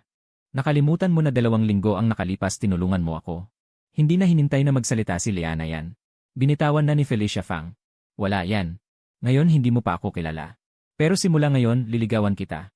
Talagang makukuha kita. Mapagmataas niyang iniiling ang ulo. Malamang hindi ito isang. Iniskan ng assistant na may dalang folder ang 2 tao. Darating na ba ang tagsibol para kay Ate Yan? Pagkasabi ko ng ganitong nakabugulat at tuwirang pahayag. Tiyak na magbabago ang tingin ni Liana Yan sa akin. Lumingon siya para salubungin ang kanyang gulat at pagkagusto. Ngunit wala kahit sino. Si Liana Yan ay nakaalis na kasama ang kanyang assistant. Nakakainis. Nang makita ako, hindi niya napigilan ang pag-uyam. Talagang kaakit-akit si Adrian. Maraming babae ang may gusto sa'yo. Hindi tulad ko, hindi ako nakikipag-usap sa mga babae. Tara na ba? May inis na si Felicia Fang. Inilapag ko ang aking ulo sa bintana ng kotse. Hindi ba maayos ang pag-unlad ng mga batang bida? Ngayon, pinaghihinalaan ng sistema na baka itinuturing na ni Liana Yan si Felicia Fang bilang taong may problema sa utak. Sa orihinal na kwento, si Felicia Fang at Liana Yan ay 22 taong gulang na noong sila ay nagkita. Nagpapagod sa mataas na lipunan. Ang lahat ng emosyon ay nakatago ng mabuti. At dahil sa pagkabangkarote, naranasan niya ang pagbabago ng ugali ng tao. Si Felicia Fang ay isang nahulog na munting ginoo. Ngunit hindi siya nagrereklamo sa tadhana o sa iba. Patuloy siyang nagsisikap. Kahit na siya ay nasa katawan ng orihinal na may-ari. Namumuhay siya ng masagana at komportable. Pero sino ang nagmamalasakit? At dahil si Liana Yan ay sawa na sa mga pandaraya at pagkukunwari. Kaya siya ay naakit kay Felicia Fang. Ngayon, ang iniisip ni Felicia Fang ay madaling makita. Si Liana Yan ay nasa panahon ng pagiging masigasig sa kumpanya at negosyo. Ang mga lalaki ay makakaapekto lamang sa bilis ng kanyang pag-atake. Sa panahong ito, ang pambobola ni Felicia Fang ay hindi sinasadyang tumama sa maling lugar. Pwede bang hindi ako sipain? Kaya ba hinahadlangan ko ang linya ng pag-ibigan ng bida? Magaling ang paghadlang ng host. Kung wala ang linyang ito ng bida. Sa bandang huli, hindi na unlad sina Janine Jiang at Felicia Fang. Naabot ng host ang rurok ng buhay. Isa pang hakbang palapit sa pagbagsak sa kanila gamit ang pera. Nang magpaalam ang dalawa sa pamilya Jiang Yuantan. Sa malayo, nakita kong nakaupo si Rina Tan sa pintuan. Nakatingin sa direksyon ko. Nang makita ang sasakyan, tumakbo siya palapit. Bumukas ang pinto ng sasakyan. Si Felicia Fang ang unang bumaba ng sasakyan. Rina, sinusundo mo ba ako? Ang may itim na mata ay tumitig sa kanya kay Felicia Fang. Nanigas ang ekspresyon. Si Rina Tan ay nahihiya at masunuring sumugod sa aking mga bisig. Miss na miss kita. Hinawakan ko ang kanyang kamay. Ngayong gabi, pwede kang pumunta sa aking kwarto sandali. Si Rina Tan ay nagulat at masaya, si Felicia Fang ay nakatingin sa likod ng dalawa na may naguguluhang ekspresyon. Kanina, si Rina Tan ay tumitig sa akin. Tama ba? Medyo nakakatakot. Pagkatapos, umiling siya. Paano naman nangyari yon? Sa kanyang mukhang tanga-tanga. Baka bigla niyang napansin na nandito rin ako sa bahay na ito. Baka naman naakit siya sa akin. Tunay nga. Kung hindi lang biglang sumingit si Adrian Jiang. Baka ngayon ay magkakaswitan na rin kami ni Rina Tan. Lumiwanag ang ekspresyon ni Felicia Fang. Kahit na ngayon, hindi ako pinapansin ni Liana Yan. Subukan ko na lang uli kay Rina Tan. Hindi naman siya masyadong umiiwas sa mga taong kilala niya ngayon. Nang makarating kaming dalawa ni Rina sa hagdan. Habol ang driver na pumasok. Ginoong Adrian Jiang. Hindi mo pa kinuha ang iyong regalo. Narinig ni Rina Tan ang sinabi ng driver. Nagbago ang kanyang mukha. Adrian, ma-inlove ka na ba sa iba? Yumakap siya ng mahigpit sa akin. Nang lumapit ang driver, pinalipad niya ang kahon ng regalo. Nalilito ang driver. Ginoong Adrian Jiang, kunin mo na ito. Yumuko siya at tiningnan si Rina Tan na kumakapit pa rin sa kanyang dibdib. Umiti ako ng mahina. Umalis na ang tao. Unang beses akong umiti kay Rina Tan. Nakalimutan ko pang magtampo. Tumingin sa akin. Sinabi ni Rina Tan na hindi na papasok si Adrian sa paaralan. Pwede ba? Sabay dumating ang abiso ng sistema. 2 bituin na ang rating ng pagtingin. Ano na naman kaya ang naisip niya? Hindi ako nagsalita. Hinawakan ko ang kamay niya at umakyat sa itaas. Bumalik si Felicia Fang sa kanyang silid. Nagpasya siyang magpakita kay Janine Jiang. Paglabas niya, nakita niya itong palihim na lumalabas ng silid ni Tomas Tan. Nanay, nagtatakang sabi ni Felicia Fang. Hinila siya ni Janine Jiang pabalik sa silid. Ano ng problema? Nerbiyos na inayos ni Janine Jiang ang kanyang buhok na matagal nang hindi naalagaan. Wala. Felicia Fang, may kailangan ka ba sa akin? Umiling si Felicia Fang. Namimiss lang kita, nanay. Yumakap siya sa braso ni Janine Jiang. Pero nagsimula nang umandar ang kanyang isip. Baka naman nakuha na ni nanay ang paraan para palayasin si Adrian Jiang. Medyo gumaan ang pakiramdam ni Felicia Fang. Ilang araw siyang naghintay. Hindi pa rin nakita ni Felicia Fang na kumilos si Janine Jiang. Sa halip, puro siya punta sa mga mamahaling mall at beauty salon para pasiglahin ang sarili. Ilang beses pumunta si Felicia Fang sa kumpanya ni Liana Yan. Noong una, tinutulungan pa siya ng munting katulong ni Liana Yan na makapasok. Pero nang pumunta siya sa pangalawang pagkakataon, sinabi ng receptionist na sinibak na ang katulong na iyon. Ano ang karapatan ni Liana Yan na gawin ito sa akin? Sobra na ang pang-aapi niya. Dahil lang sa pinakitaan ko siya ng lambing ng mga nakaraang araw.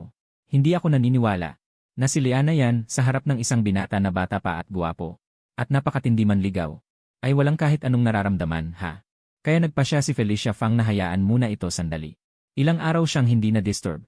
Napanatag ang kanyang loob. Pero muli na namang humarang si Felicia Fang. Diretsong tumawag ng pulis si Liana Yan. Nawindang si Felicia Fang. Umuwi si Felicia Fang. Pagdating ng hapon, nakaupo si Rina Tan sa sala. Nang makarinig ng ingay, lumingon si Rina Tan at tiningnan siya ng parehong tingin tulad ng dati. Isang sulyap lang ay yumuko na siya muli.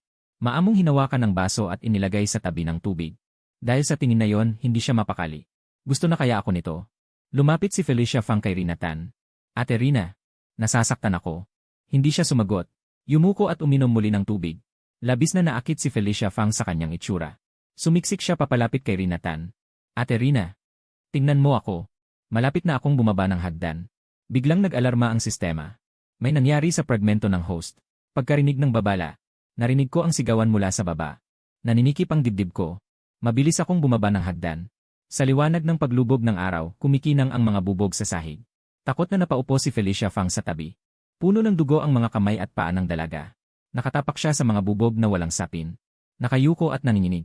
Mabilis akong lumapit at binuhat siya ng parang prinsesa. Nanginginig na sumigaw si Felicia Fang. Hindi ako. Hinawakan niya ang laylayan ng pantalon ko at hindi binitawan. Naaalala ko nang lumapit siya kanina. Biglang nagwala si Rina Tan. Binasag ang baso. At itinumba ang klorera sa mesa. Puno ng kalat ang sahig. Sinipa ni Rina Tan siya pababa. Nang matauhan siya, puno na ng sugat si Rina Tan sa mga bubog. Takot na sumigaw si Felicia Fang. Puno ng dugo ang dalaga. Sobrang laki ng epekto nito sa kanya. Nang makita niyang inalis ko ang tao, hinawakan niya ang laylayan ng pantalon ko. Sabi niya, atyen talaga hindi pa natatapos ang salita. Sinipa ko siya ng dumapa. Ang pinakamahalaga ngayon ay si Rina Tan. Nagmamadali akong umakyat ng hagdan. Nang dumating si Huang Yi, malamig kong binigkas ang isang pangungusap. Tawagin ang doktor. Nakita ni Huang Yi ang mga kamay at paa ni Rina Tan. Nanginginig siyang nakipag-ugnayan sa doktor. Si Felicia Fang. Maputla ang mukha na umupo. Sinusuntok ko siya hanggang sa mahilo. Pagkagising ay narinig niya si Felicia Fang na nakikipag-ugnayan kay Tomas Tan. Isang pag-isip lamang si Felicia Fang. Malapit na siyang matapos, hahanapin ang kanyang ina. Si Janine Jiang ay nasa beauty salon na nagpapaganda. Hanggang sa makatanggap ng tawag mula kay Felicia Fang. Sinasabing itataboy ko na siya palabas. Inaliw siya ni Janine Jiang. Maya-maya ay sinabi, uwi na si nanay ngayon. Nang makatanggap si Tomas Tan ng tawag mula kay Tita Juan, naghahanda siyang makipag-usap sa isang dayuhang mamumuhunan para sa kooperasyon. Biglang dumating ang tawag ni Tita Juan. Agad niya itong sinagot ng walang pag-aatubili. Ano ang problema? Nanginginig ang boses ni Tita Juan. May nangyari sa binibini at binatang si Adrian. Puno ng sugat ang katawan. Nang marinig iyon ni Tomas Tan, nahulog ang sigarilyo sa sahig. Puno ng sugat. Natakot si Tomas Tan. Kinuha niya ang jacket sa upuan at sinabi kay Yuyuan. Umalis nang hindi lumingon. Dumating lang ang dayuhang mamumuhunan at nakita ang nagmamadaling anino. Nang tanungin ay nalaman na ito pala ang kausap nila para sa kooperasyon. Nagalit ang presidente at sinabing ang mga taong tulad nito ay hindi karapat-dapat makipagtulungan sa amin. Inilagay ko ang tao sa kama at binuhat. Si Rina Tan. Ginamit ko ang espiritual na kapangyarihan upang pigilan ang pagdurugo ni Rina Tan. Ngunit ang nakakasilaw na pula ay nagpakunot pa rin ng aking noo. Kumuha ng first aid kit mula sa isang tabing kabinet. Gamit ang sipit, inalis ko ang mga bubog na nakabaon sa kanyang laman. Si Rinatan. Maputla ang mukha. Dahil sa sakit, umurong ang kanyang mga paa. Sinadya kong hindi pigilan ang kanyang sakit. Alam mong masakit, tatapak ka pa. Ang inaasahang aliw ay hindi dumating. Sa halip ay nahuli siya. Siya ay nagsalita pa rin ng kaawa-awa. Adrian, hindi ko sinasadya. Lumapit siya sa akin. Nayayamot ako. Naglabas ako ng isa pang piraso ng basag na salamin. Ibinaling ko ang tingin sa kanyang mukha. Walang kulay ang kanyang mga labi. Pumikit siya ng marahan. Dahil sa sakit. Namumula pa ng bahagya ang kanyang mga mata. Tiningnan ko ang kanyang mga paa na umurong. Unti-unting lumambot ang aking puso. Habang inaalis ko ang mga piraso ng salamin, pinigilan ko ang kanyang sakit. Ngayon ay wala ng sakit si Rinatan. Ngunit hindi siya masaya. Kung walang sakit, paano siya magpapakaawa? Kung hindi siya magpapakaawa, hindi siya papansinin ni Adrian. Kaya pabulong siyang humagulgol at hinawakan ang manggas ko.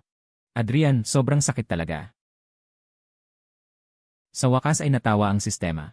Dahil kanina, ang buong pagkatao ng host ay nalulumbay na parang sasabog. Natatakot siyang madamay. Ngayong medyo bumuti na ang aking kalooban. Hindi na niya napigilan ang sarili at naghanap ng atensyon.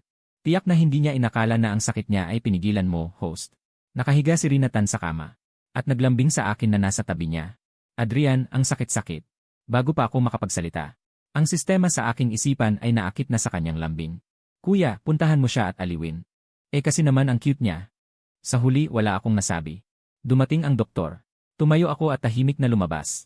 Ang mga mata ni Rinatan ay sumunod sa aking paalis na anino. Hanggang sa tuluyan itong mawala. Saka lamang niya lungkot na ibinalik ang tingin. Pamilyar na mukha na ang batang doktor na ito. Ngunit nang makita niya ang napakalalim na sugat sa kamay ni Rinatan, napasinghap siya ng malalim. Maingat siyang naglagay ng gamot. At nakagawi ang magsalita ng mag-isa. Dahil noong una, si Rinatan ay hindi kailanman tumutugon sa mga tagalabas. Bakit parang hindi na dumadaloy ang dugo sa sugat na ito? At may maraming dugo din sa katawan ng lalaking iyon kanina. Kailangan bang tingnan? Biglang lumingon ang isang tahimik na dalaga. Ang itim na mga mata nito ay nakatitig ng mataman sa kanya. Maliwanag ang kanyang boses. Ngunit may lamig. Wala siyang problema. Nagulat ang doktor bago naintindihan. Tumutukoy siya sa akin na kakalabas lang at puno ng dugo ang katawan. Tumango siya ng may pag-atubili, sige. Kung gayon, hindi na ako pupunta. Sa oras na yon, nagmamadaling umuwi si Tomastan. Diretsong nagtanong, ano na ang lagay? Sumagot ang doktor. Naayos na ang sugat ng binibini. Kung walang lagnat ngayong gabi, okay lang. Ngunit nagmamadaling pumutol si Tomastan. Ako ay nagtatanong kung kamusta ang anak kong si Adrian Jayang. Lalong nagulat ang doktor. Sumagot ng hindi sinasadya, sinabi ng binibini na wala siyang sakit. Natigilan din si Tomastan. Tiningnan niya ang kanyang anak na babae nang hindi makapaniwala. Rinatan. Ngunit tahimik na nagbago ng posisyon. Iniwan na lamang sa kanya ang isang malungkot na likuran. Sumakit ang puso ni Tomastan. Magpupunta sana siya sa akin. Biglang bumalik si Rinatan. Mahinang tumawag tatay. Agad na lumuhod si Tomastan sa tabi ng kama. Tiningnan siya ni Rinatan. Ang kanyang tono ay may pagkasuklam. Si Felicia Fang ay napupuot sa kanyang anak na babae. Ito ay malinaw na pagnanais na paalisin si Felicia Fang. Medyo nagdalawang isip si Tomastan. Pagkatapos ng lahat, siya ay kanyang stepson sa pangalan lamang. Nakita niya ang kanyang pag-aatubili. Agad na umikot si Rinatan. At hindi na siya pinansin. Dumating si Tomastan sa aking silid na may mukhang nag-aalala. Nakapagpalit na ako ng malinis na damit. Diretsong sinabi na paalisin si Felicia Fang. Kung si Rinatan ay mapagmatigas. Ganon din ang sinasabi ko. Kung gayon, hindi na simple ang bagay. Nagdilim ang mukha ni Tomastan. Ang pinsala ni Rina ay dahil kay Felicia Fang. Hindi ako sumagot ng diretsyo. Malamig na sinabi na siya na lang ang manood ng sisiye. Pumunta sa recording ng surveillance. Ang mga labis na kilos at pananalitang panunukso ni Felicia Fang kay Rinatan ay malinaw na nakikita. Pinanood ni Tomastan at nag-alab ang galit. Noong nakaraan, sinigawan ni Felicia Fang si Rina na may sakit sa utak. Sa pagkakataong ito, pinagalit niya ito kaya sinaktan niya ang sarili. Iniisip na ang sakit ng kanyang anak na halos gumaling na ay maaaring bumalik dahil dito. Nagdesisyon si Tomastan na dapat na itong paalisin. Habang naghahanda siyang puntahan si Felicia Fang upang maningil. Bumalik na si Janine Jiang. Kakagaling lang niya sa pagpapaganda. Mukha siyang nagningning. Nang makita niyang hindi maganda ang mukha ni Tomastan, nagkunwari siyang nagulat at nagtanong. Anong nangyari? Malamig siyang tinitigan ni Tomastan. Pero biglang nag-iba ng usapan si Janine Jiang. At may pagkamisteryosong sinabi. Kakasalubong ko lang ng isang dalubhasa. Sabi niya may pumasok daw na malas sa bahay natin na makakasagabal sa swerte. Yung taong 29 anyos na nalunod, hindi ba si Adrian Jiang iyon? Naalala ni Tomastan na sinabi ko noon tungkol kay Janine Jiang, kaya naging kakaiba ang tingin niya. Sa oras na yon, lumabas ako mula sa sulok ng pasilyo. Malamig ang boses. Ang mga pamahiing salitang iyan. Pinaniniwalaan mo rin ba? Galit na sumagot si Janine Jiang. Bakit hindi maniwala ang problema sa kumpanya ng tatay mo? Hindi ba yon patunay? Lumapit ako ng paunti-unti at nagtanong pabalik. Kaya sa palagay mo, talagang totoo ang sinabi ng dalubhasang iyon? Matigas na sinabi ni Janine Jiang. Siyempre, umiti ako ng malamig. Bigla kong hinila ang isang tao mula sa sulok. Siya nga iyong manghula na may balbas na kambing. Siya ba ang tinutukoy mo? Sa totoo lang, ang manghula na ito ay inupahan ni Janine Jiang gamit ang pera. Nang matagpuan siya ni Janine Jiang, matigas niyang sinabi na may malas sa bahay. At pinaturo si Adrian Jiang. Sa totoo lang, alam ng manghula na si Janine Jiang mismo ay may dalang malas. Pero dahil sa makapal na pera, tinanggap niya ang trabaho. Pero hindi niya inaasahan na pagpasok pa lang niya, hinarang na siya ni Adrian Jiang. Hindi ako naging magalang. Diretso ko siyang pinaranas ng dugo. Sa pisikal na paraan, napapaniwala ko siyang lumipat ng panig. Sa oras na yon, sa nag-aabang na tingin ni Janine Jiang, inayos ng manghula ang kanyang balbas. At itinuro siya, ikaw ang malas. Tinuro niya si Janine Jiang at mahigpit na sinumbatan. Ang mga lalaking nagpakasal sa'yo. Alin ba sa kanila ang nagkaroon ng magandang kapalaran? Ang iba ay nawalan ng pera. Ang iba ay namatay. Si Adrian Jiang, na binata, ay may dalang malaking swerte. Pero nahila mo lang siya pababa. Nag-imbento ka nang maaksidente ang dating asawa mo. Nariyan ba si Adrian Jiang sa tabi mo? Walang masabi si Janine Jiang. Namamangha siyang tumingin kay Tans na nagmamakaawa. Ngunit lalong lumamig ang loob ni Tans dahil noong una ay panay ang pagsasabi nito na mapagkakatiwalaan ang sinasabi ng dalubhasa. Diborsyo na. Pero desperadong nagmamakaawa si Janine Jiang. Lumuhod ito at sumigaw habang umiiyak. Ako ang tunay na ina ni Adrian Jiang. Huwag mo akong paalisin. Tiningnan ni Tans si Janine Jiang. Medyo naawa siya rito. Sa mga sandaling yon, pinaalalahanan ko si Tans. Hindi mo ba dapat alalahanin ang iyong kumpanya? Natigilan si Tans. Bumalik siya sa kanyang pag-aaralan upang tingnan ang kumpanya. Doon sa safe nakalagak ang kanyang huling pera para sa krisis. Pagbukas ng pinto ng safe, nanlamig ang kanyang puso. Kulang na ang pera. Mahigpit ang seguridad sa bahay. Tanging mga kapamilya lamang ang makakapasok sa kwarto. Hindi naman gagalaw sina Adrian Jiang at Rina. Nagmamadaling lumabas si Tans at mahigpit na tinanong si Janine Jiang. Namutla si Janine Jiang sa takot. Nag-aatubiling sabi. Ginamit ko para sa pangangalaga at pagbili ng damit. At pagbili ng mga bag. Nagastos ko na, magkano pa ang natitira. Nanginginig ang boses ni Tans. Mahigit 5 milyon. Inilabas niya ang kanyang card. Lubos nang nawala ng pag-asa si Tans. Tumakbo siya palayo. Ang card ni Janine Jiang. Malamig na inihayag na magdiborsyo na. Kahit anong iyak at sigaw ni Janine Jiang. Desidido na si Tans. Sa huli, kinuha ni Janine Jiang ang diborsyo at 2 milyong kabayaran. At umalis kasama si Fang sa pamilya Tans. Matapos ang lahat, pagod na sinabi ni Tans sa kanyang mga anak. Simula ngayon, magtitiis kayo sa akin. Pero mahinahon akong naglabas ng isang bank card at iniharap ito. Hindi, matagal na akong nag-ipon ng malaking kayamanan sa pamamagitan ng pag-invest sa stock market. Sa huli, ang perang ito ay ininvest bilang bahagi ng kumpanya sa Tans Corporation. Tinulungan ko si Tans na patatagin ang sitwasyon. Mas pinalad pa. Ang dayuhang negosyanteng si Mark na dati ay hindi sumipot nang malaman na nagmamaneho si Tans noong araw na yon para makauwi agad. Matapos alagaan ang kanyang nasugatan na mga anak, sinabi niya. Sobrang nakakabilib talaga. Ang Tans Group ay mahimalang nabuhay muli. Mas higit pa kaysa dati. At dahil sa pagtulong ko sa mga gawain ng kumpanya, bihira na akong pumunta sa silid ni Rina. Nang gabing iyon, naramdaman kong marahang bumukas ang pinto ng aking silid. Tahimik na lumapit si Rina Tan sa aking higaan. Matagal akong pinagmasdan. Pagkatapos ay kumuha siya ng isang posas. At marahang ikinulong ang isa kong kamay sa ulunan ng kama. Ang sistema sa aking isipan ay tuwang-tuwa. Naku, nakakakilig, ikukulong ba niya ako sa maliit na silid? Hindi ako kumibo. Gusto kong makita kung ano ang gagawin niya. Pero si Rina Tan ay nasiyahan lamang sa pagkakita sa aking nakakulong. At saka siya sumandal sa aking dibdib, mahinang bumulong na parang nagtatampo. Adrian, huwag kang magalit. Gusto ko lang na makasama ka ng mas matagal. Sa ganitong paraan, hindi ka na pwedeng lumabas buong araw. Kasalanan mo, bakit hindi ka pumunta sa akin? Talagang miss na miss kita. Kung may mali sa akin, maaari ko itong baguhin. Huwag mo akong baliwalain. Huwag mo akong iwan. Pagkatapos sabihin yon, nakatulog siya ng payapa na nakasandal sa akin. Hanggang sa pagsikat ng araw kinaumagahan. Saka pa lamang siya nagising. Kumurap ang kanyang malinaw na mga mata. At dahan-dahang humalik sa aking pisngi. Magandang umaga, Adrian. Hinila ko ang posas na kumakalansing sa aking pulso. Tahimik kong tiningnan si Rina Tan na mahigpit na yumakap sa akin. Wala akong ibang ibig sabihin.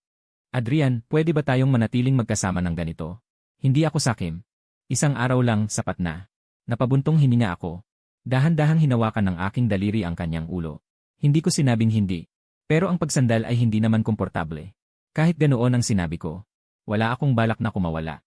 Ngunit mali ang pagkaintindi niya sa aking tono. Mabilis niyang kinuha ang isang librong malapit. At sumiksik sa akin. Matigas ang ulo kahit magalit si Adrian. Hindi ako bibitaw. Sa loob-loob ko walang magawa. Ang kakayahan ng batang ito na mag-isip ng mga bagay-bagay ay talagang walang katulad. Iba ito sa pagiging magkadikit naming dalawa. Ang buhay ni Janine Jiang at Felicia Fang ay magulo. Ayaw talaga ni Janine Jiang na makipaghiwalay kahit mamatay pa. Ngunit nalaman niyang ang 2 milyong ibinigay sa kanya ni Tomas Tan ay halos kalahati ng kanyang yaman. At hindi niya matiis ang balitang kumakalat tungkol dito. At dahil matatag ang paninindigan ni Tomas Tan, nagbanta siyang idemanda siya sa pandaraya sa kasal kung hindi sila maghihiwalay. Sa huli, pumirma siya ng labag sa kalooban. Dala si Felicia Fang, umupa sila ng maliit na villa. Nagbukas sila ng tsampag para ipagdiwang ang bagong buhay. Punong-puno ng pagmamalaki ang mukha ni Janine Jiang. Talagang mas maginhawa ang sariling tirahan. Sa bahay ng mga Tan, para kang nakatira sa iba. Sumang-ayon si Felicia Fang. Ngunit hindi nagtagal. Nagbalita ang AE na nakatanggap ang Tan Corporation ng bagong puhunan. Balitang unti-unting nagiging matatag ang pagbaba. Biglang nanigas ang mga ngiti ni Janine Jiang at Felicia Fang. Nagmatigas si Felicia Fang. Sabi lang ito ay pansamantalang liwanag bago mamatay. Tahimik lang si Janine Jiang. Ngunit magkahalo ang kanyang damdamin. Makalipas ang 2 buwan, umunlad ang Tan Corporation dahil sa foreign investment. Tila may bahagyang palatandaan ng muling pagkabuhay. Nakadapa si Felicia Fang sa sofa at naglalaro ng laro. Nakita ang lumabas na kaugnay na ad. Inis niyang pinatay. Lumingon siya at tinanong si Janine Jiang na kakagaling lang sa beauty salon. May nahanap ka bang trabaho? Hinahanap pa. Anong ipagmamadali? Marami pa tayong ipon. Ngunit sanay na sila sa paggastos ng walang pakundangan. Mga mamahaling bagay at restaurant walang tigil. Sa loob lamang ng 3 buwan, naubos nila ang 2 milyon. Nang mag-swipe si Janine Jiang sa luxury store, narinig ang tunog ng babala na kulang ang balanse. Bigla siyang natulala. Ang pang-aasar ng tindera ay parang karayom na tumusok. Akala ko mayaman. Sa totoo lang, nagpapanggap lang na mayaman. Nahihiyan niyang iniwan ang mga gamit at tumakas. Kapag walang pera, mahirap ang bawat hakbang. Nagbubuhos ng sisi sina Janine Jiang at Felicia Fang sa isa't isa. Talagang ayaw magtrabaho ni Felicia Fang. May mga dahilan siya. Kailangan ko pang mag-aral. Pagka-graduate, tiyak na malaki ang kikitain. Alagaan kita. Pagkaubos ng lahat ng yaman. Si Janine Jiang ay kailangang magpakumbaba. Nakahanap siya ng trabaho bilang tagapaghugas ng pinggan. Ang pang-insulto ng babaeng may-ari ay matalas at masakit sa pandinig. Sa edad kong ito, hindi man lang ako marunong maghugas ng pinggan. Baka sa unang bahagi ng buhay ko ay umaasa ako sa lalaki. Si Janine Jiang ay naimikro dahil sa pagsigaw. Sa isang iglap, naalala niya na ganito rin niya ako ininsulto noon. Sa kanyang puso, unang beses niyang naranasan ang kahihiyan. Sa hating gabi, hinila niya ang kanyang pagod na katawan pauwi sa maliit at siksikang apartment. Tumingin siya kay Felicia Fang na nakahiga sa sofa at naghihintay ng pagkain at sinabi, "Humanap ka rin ng part-time na trabaho." Ngayon, maraming estudyante sa kolehiyo ang nagtatrabaho habang nag-aaral. Si Felicia Fang ay puno ng pagkainis. Inudyok niya, "Nanay, pumunta ka kay Adrian at humingi ng pera. Siya ang iyong sariling anak. Hindi naman niya kayang panoorin kang magdusa." Nag-alinlangan si Janine Jiang. Hindi niya talaga kayang harapin ang kahihiyan na bumalik sa pamilya Tan. Nang gabing iyon, nagkaroon si Janine Jiang ng masamang panaginip. Sa panaginip, si Tomas Tan ay tuluyang nagbagsak. Pagkatapos ng kanilang diborsyo, si Adrian Jiang ay nanatiling masunurin at maunawain. Nagtatrabaho siya upang suportahan ang kanyang sarili at si Felicia Fang. Ngunit siya ay unti-unting pumapayat. Maagang namatay. At pagkatapos na si Felicia Fang ay maging manugang sa isang mayamang pamilya. Ayaw sa kanya. Direkta siyang iniwan. Sa huli, siya pa rin ay namumuhay sa paghihirap bilang tagapaghugas ng pinggan. Nang magising siya, ang kanyang unan ay basa na. Sa wakas, nagising si Janine Jiang sa katotohanan. Siya mismo ang sumira ng ugnayan sa kanyang sariling anak. Sa kabilang banda, 10 araw na niya akong pinigilan gamit ang posas. Araw-araw ay nag-alboroto siya. "Adrian, isa pang araw, samahan mo ako." Hindi alam ni Tomas Tan kung anong dahilan ang ginamit niya. Hindi lamang siya nag-aalala. Tumulong pa siya sa pag-apply ng leave sa paaralan. Tinapik ko ang kanyang malambot na mukha. "Pinapangako ko sa iyo, hindi ako pupunta sa paaralan. Pakawalan mo na ako." Ngunit mahigpit siyang kumapit sa akin. "Hindi ako naniniwala, tiyak na niloloko mo ako." "Adrian, nagutom ka na ba? Pupunta ako sa kusina upang kumuha ng pagkain.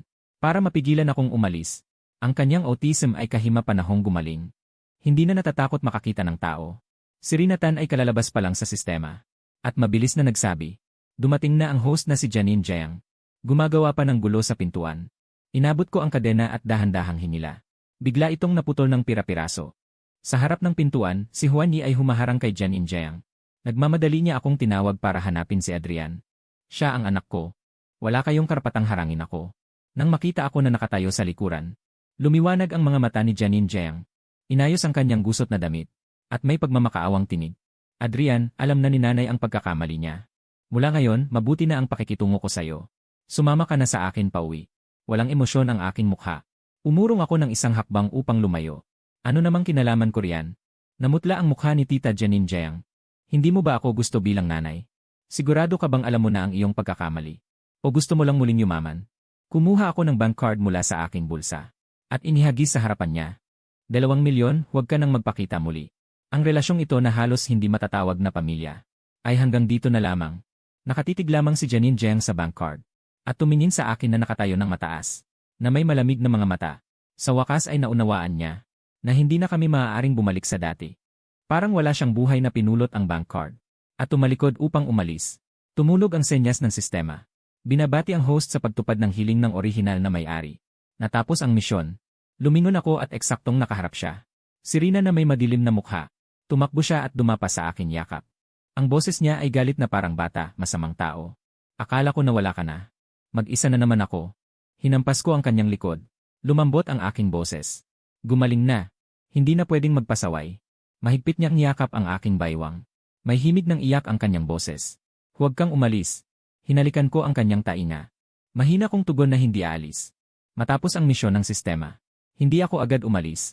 Sa halip, pinili kong manatili sa mundong ito. Manatili sa tabi ni Rinatan. Inabot ako ng kalahating taon upang ayusin ang lahat ng bagay. Pagkatapos, sa isang gabi kung saan ang paglubog ng araw ay nagpula sa damuhan. Lumuhod ako sa isang tuhod at inabot ang singsing kay Rinatan.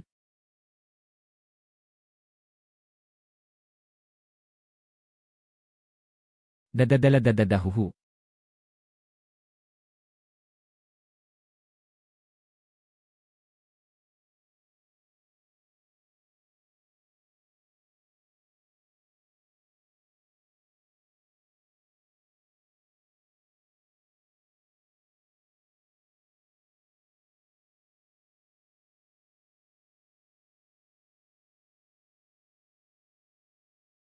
Pwede pa ba ng isa pang gusto, o? Paglalakbay sa kanluran at Wakiminasana.